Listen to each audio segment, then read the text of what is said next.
It's so hard to get filming done. And when I'm home, it's so hard. Phone calls, distractions, and then I ramble. Okay, so death and dying, right? Part whatever. All right.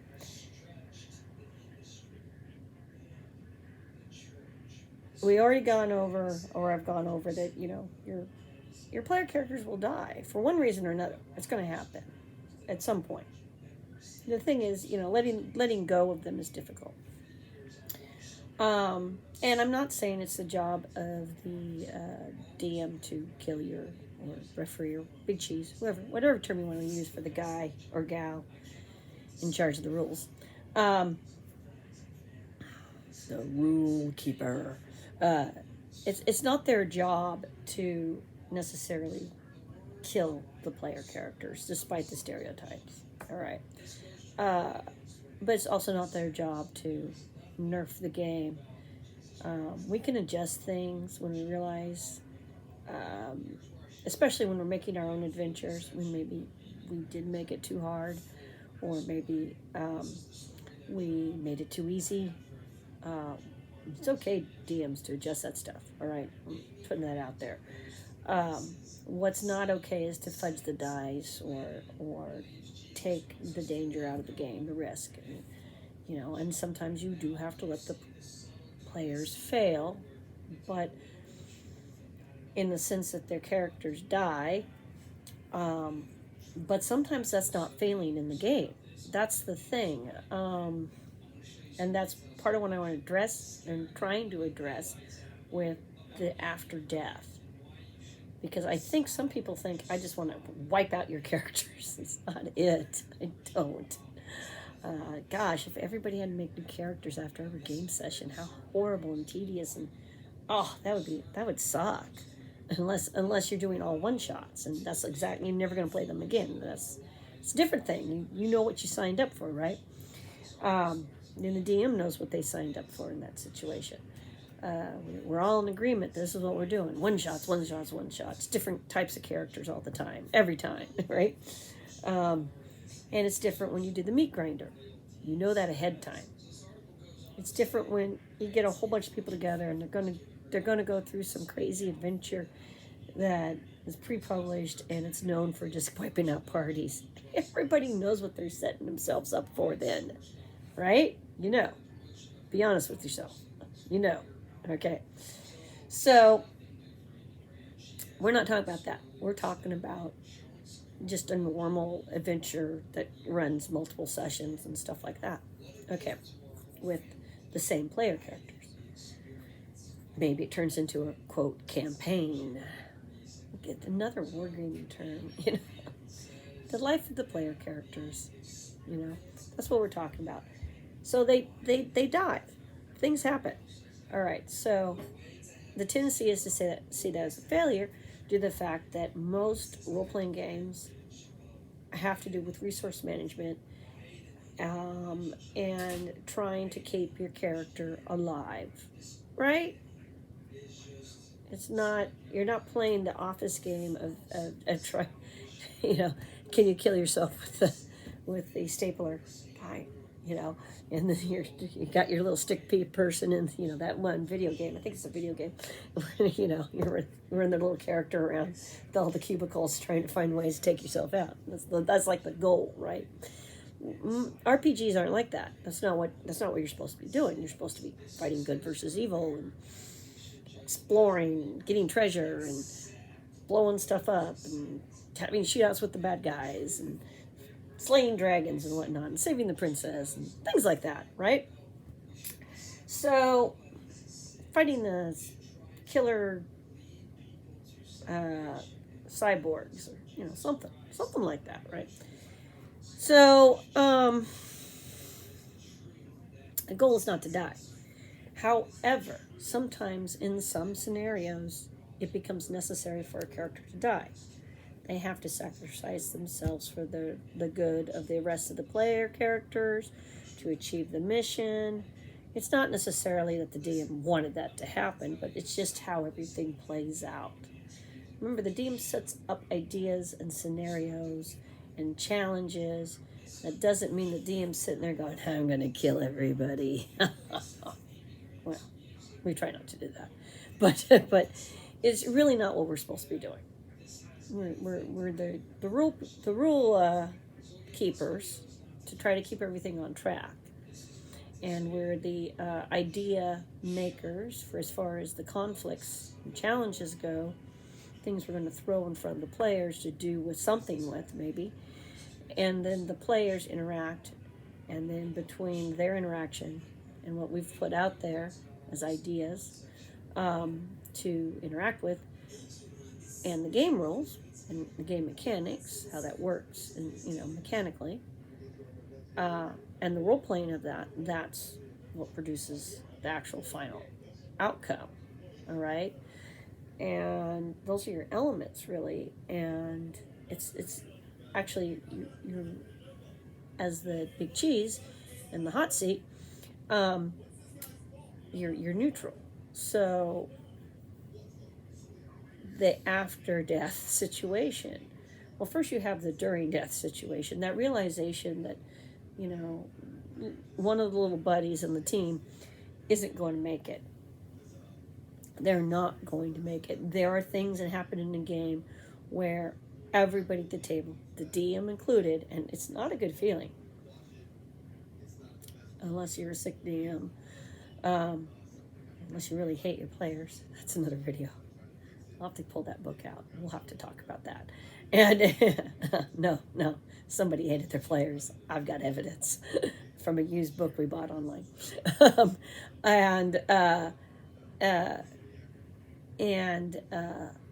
player, all the other players, they know their player characters can't get there in time to save that player. Everybody knows they're going to die. All right. So these things are going to happen.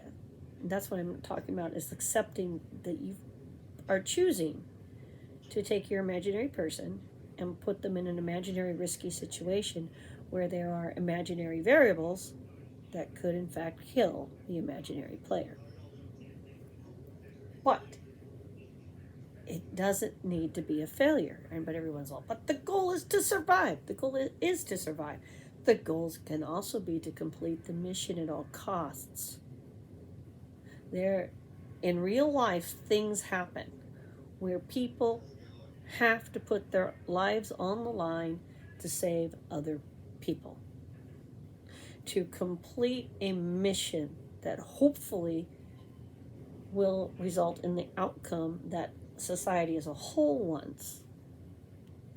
And sometimes that means self-sacrifice in every word of that. Not you lose a little something, not that you're inconvenienced, lost your job because you were late to work because of the self-sacrifice. I'm talking, that's it for now. We're going to go find out whose theory of the afterlife is true, okay, for real. So you're going to the great undiscovered country, okay?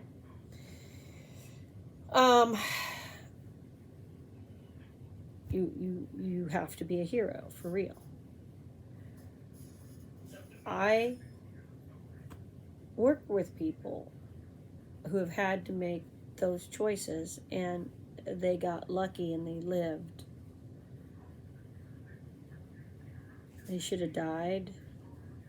I've worked with people who buried people because they had to make those tough choices so that other people could live. I know what it's like to, for real, not be able to save another human being's life. You want to save their life, but you can't. They're too far gone. I know what it's like to deal with those things. So it's intense, okay? I have great sympathy for people who have been put in those situations. Just like I know what it's like also to have to choose your course of action and know that you are in a situation where you may have to kill, or you are going to have to kill another human being. For real. Because they're attempting to kill other people. They're attempting to kill you. They're attempting to kill some other innocent over there. They have to be stopped. So once you're put in those kind of situations of real life and death, you realize how intense that stuff is. You realize how that changes people because it changes you. So guess what you're doing with your little imaginary person. You're imagining them off to risky business where they are engaged in these activities, and therefore something could happen to them because they're living by the sword, so they could die by the sword. Put it bluntly. But if they are saving the group, if they are saving the princess, if they are doing the things that need to happen to make a good role-playing scenario actually come out, that's epic, then the player in no way has failed. That's the thing that people don't get in this game, in any of the tabletop role-playing games. The drama is the success in the role-playing. And death can be a success. And you're like, well, how can it be a success? Besides, you talked about the cool afterlife stuff and coming back as undead and all that stuff, right? Or adventure hooks. Elvis, right? Death is not the end in a role-playing game any more than it's necessarily the total end in, that probably paused, the total end in real life. So let's talk about what happens when somebody becomes legendary. Even if they only did one thing, even if that one thing was completely misunderstood by everybody else, and they decide that one thing makes, we're using Kenny as an example. They killed Kenny, right? So let's say Kenny was really a jerk, okay? And Kenny, however, did something accidentally that resulted in the town, like in Firefly, where Jane accidentally lost all that money, right? And so now he's like, future Robin Hood, right? Well, let's say Kenny becomes like Robin Hood in the future lore. So Kenny did this one thing, but by the time when the game picks up again, at some later date, let's say, with like the children of the player characters playing, timeline wise, Kenny's now frickin' Robin Hood, even though Kenny was never a thief, he was never a fighter, he was never an archer. But that's what they've got him as in all the ballads. He was just a really bad cleric, right? He wasn't good at much of anything. All right, so that can happen. You can do that in a game. You can allow a character to have folklore and legends and myths, a dead one, built up around them because of something they did in the game, either accidentally or on purpose, that the general public, the peasants out there, think is awesome. You can have, like, the kingdom, like, in the future, and players are playing, they go back to this kingdom, they've had them playing somewhere else, and, they got new characters. Now they're back in the kingdom where they first started on your world, and the whole royal family there says they're related to one of the player characters that died, generations back in game time, who never had any kids. Now your players are going to be like, I Okay, yeah, they're going to be metagaming at the exact moment in time. Let them. Because they're going to be, well, did Kenny have kids? Right? You know. And then the person who's playing Kenny would be like, not that I know. Damn, did Kenny have kids? Right, right. You know, it's okay to have those moments. It really is. Then you can be like, well, everybody says he did. That can be like a whole thing. It's not part of our family lore, right? Right? Or they're trying to figure out. And then it just turns out it's just something somebody made out about their own family lineage that nobody could prove wasn't true, like some illegitimate child, right, who somehow becomes the king. And then Kenny's whole family lineage, which nobody knew, has been mythologically created behind him as well, you know. And it's completely insane and completely inaccurate, but that's the way folklore and myth and legends can be, right? And that becomes part of your world setting. Or, like I said, Kenny's freaking Elvis, you know. 200 years later, people are still seeing Elvis, right? They're like, hey, there's Kenny. and you know, and they're trying to produce evidence that Kenny's immortal. And, you know, you can do those things. You can have shrines. You can have all this stuff in the game. And then the character isn't a failure. Particularly if the character did do something heroic and awesome and epic. Why would they get erased from history? And if they have been erased, or even worse, let's say you guys were playing the good guys and you're out doing what you thought was good. So let's talk about the party I'm in. I'm trying to keep this under 20 or at 20. They just went and killed a bunch of kobolds, right? But what if 200 years in the future, the kobolds are kobold halfling hybrids, and that's the royal family, and they're no longer considered good guys and in the kingdom. So 200 years flash forward, when you pick up the game again, let's say, with new characters, you're like, yeah, we haven't played in this kingdom a long time. We haven't done D&D in a while. We're doing all this other stuff. What do you mean? They're telling they're singing songs about us and we're evil. our previous characters, right? You know, and then they don't know the kobold halflings or the royal family. They don't know that yet, and so they're trying to find out what's going on. And there's this whole backstory then about how kobolds married halflings and made cobbits and and that's totally a thing in our Dune, by the way. And they got this kingdom that the royal family is descended from the survivors of the massacre of Cave A or B or whatever cave we're in. Okay, so and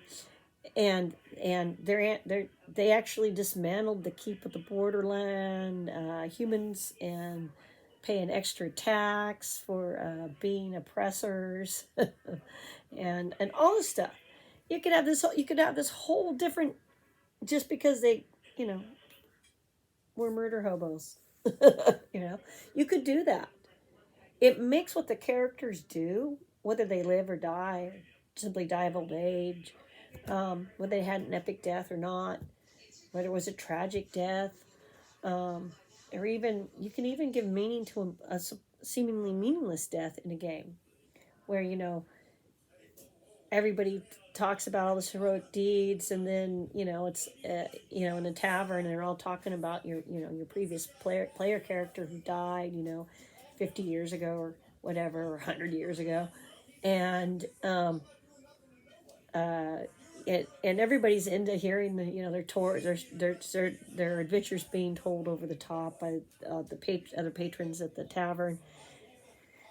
And they're chiming in, oh yeah, I heard they did this and that, and they're like, yeah, and I heard it was this epic. And so you can have this whole tavern thing go down, where they actually role play being in the tavern instead of like just sitting there and like lumps on the log, right? Because they're into what their previous characters did. All right. And then you get to the part where Kenny died, right? And let's say Kenny died of typhoid. Meaningless death, right? And somebody goes, yeah, Kenny was a really cool cleric. He turned the undead. He did this, he did this. And someone goes, yeah, I never heard how he died, though. And that's when one of the players gets to say, oh, yeah, he died of typhoid. That's what I heard. And everybody goes, oh, wow, what a way to go for a hero, right? Right? Not the way you would want to go down, right? The action hero does not want to go down with the straw death. You see? It's very Klingon. You don't want to go that way, right? You want to go out fighting evil. So that's what I'm getting at is deaths do not have to be a bad thing. They can be a new adventure to the land of the undead, where, with the land of where the dead go, purgatory, heaven, hell, whatever, however, they can go to another plane. They can be a situation where it's like that Jules Verne Island thing, where dead people just wake up on this island and they just reincarnate over and over, and it's the island from hell, right? It's a Mad Max island, right? And they're trying to figure out how to escape and how to deal with the bad guys. And, you got Mark Twain there and all these, you can just go gonzo, right? With these themes. They could end up on another planet. They could end up being cloned in the future. Yeah, for some reason, right at the moment of death, aliens zap you into cryogenics and take you off. Take you to a battleground that you know nothing about with other people who are dead from other time periods.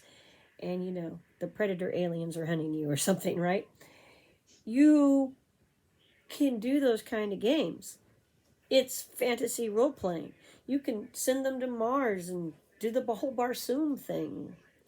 You do not have to treat the death of a character as the end. And if you are, you can at least have that death have meaning some way, somehow, good or bad, or just random neutral, but some kind of meaning in the game's timeline, in the world's timeline, to the community around those players. So that's why after death, you really shouldn't look at death as a failure. You should look at it as part of the aspect of the role-playing game, and when it's done properly, it adds to the game. It makes players know that they can die and that they should take their risks seriously. It makes the game a heck of more scary. I mean, think about it. Dungeon Craft Channel. He was talking about he did a Cthulhu one. And they're on a train, which is railroaded. I got some modules like that. We're on a train. You can't get off, man. Whatever's happening on the train, you're part of, right? And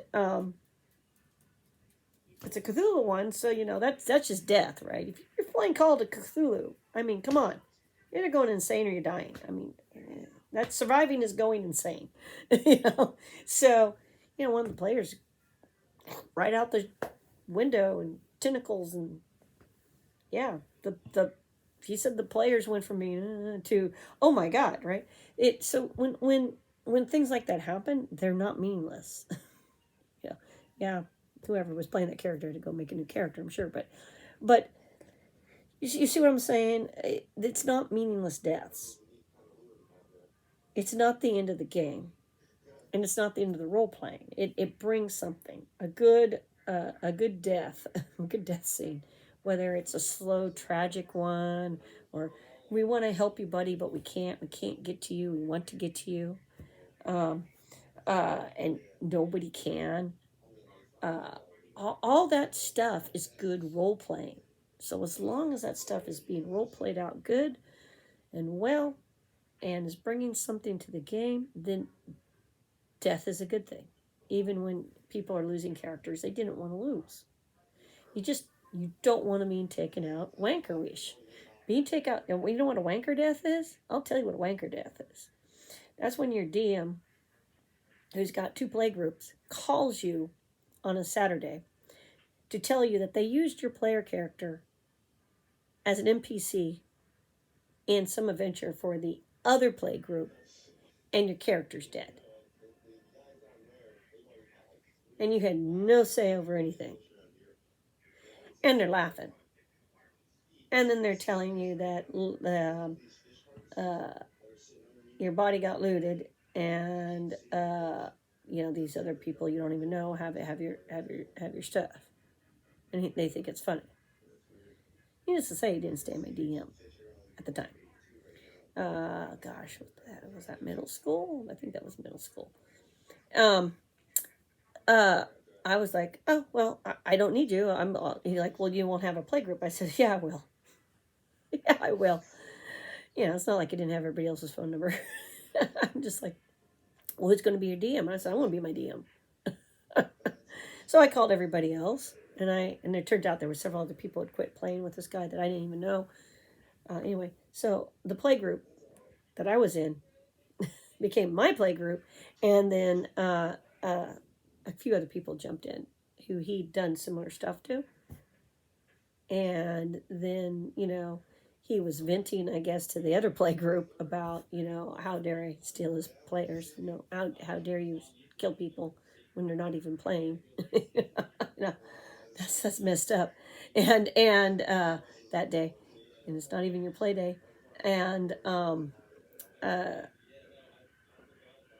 then his players are like, you did what? The other players, And he's like, yeah, that NPC, that was really so-and-so's character, and blah, blah, blah, blah, blah. And, then he had no players.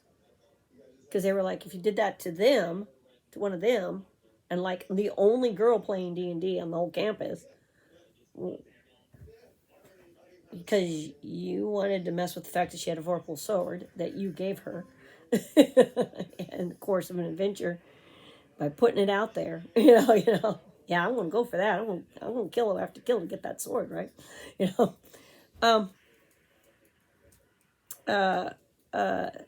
Yeah, he really shot himself in the foot. Just assuming that everybody needed to play D&D. No, everybody had master guides by then and player handbooks and their own. No, he just ended up creating several more play groups. What happened? And making more DMs. People who said, "Oh, that's messed up." So that would be a truly bad death. Don't do that. Don't do that to players. DMs, don't. I kept playing because I loved the game, and I knew that was an abnormal scenario after playing the game for years, because I started when I was a little kid in elementary school. So if that's somebody's first experience with a game like Dungeons and Dragons or Traveler or something, where the DM purposely does something like that, they may never play a role-playing game again. And now you hurt the role-playing game whole thing. And they could have turned out to be a great referee. They could have turned out to be a great player. So don't do that. That is my example of a bad death. There is no bad deaths in D&D or any role-playing game as long as you're role-playing properly. Players are trying their best to succeed at whatever they're trying to do. Even when somebody gets a disease, dies of radiation poisoning, whatever. No.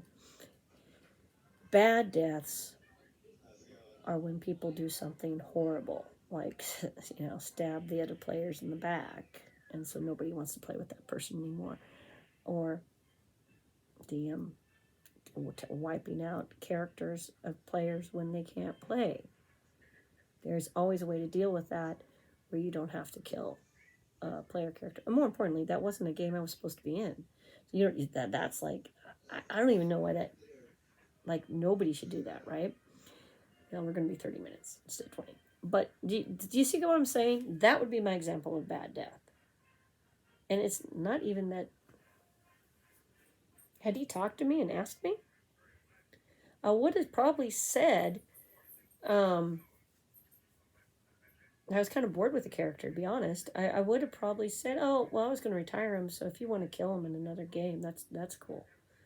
But it getting a phone call with a guy laughing at you that they killed your character for giggles and whatnot, and somebody else to get the Vorpal sword or something, it was weird. And so it's weird and it's infuriating and it's frustrating, and suddenly it does matter to you that the character you were kind of bored with, because I was at that time. I was having no fun playing an evil character. He was evil. Um, uh, I Suddenly you care, because then you're like, if he does this one time, he'll do it again. You know, it's not a big logic leap.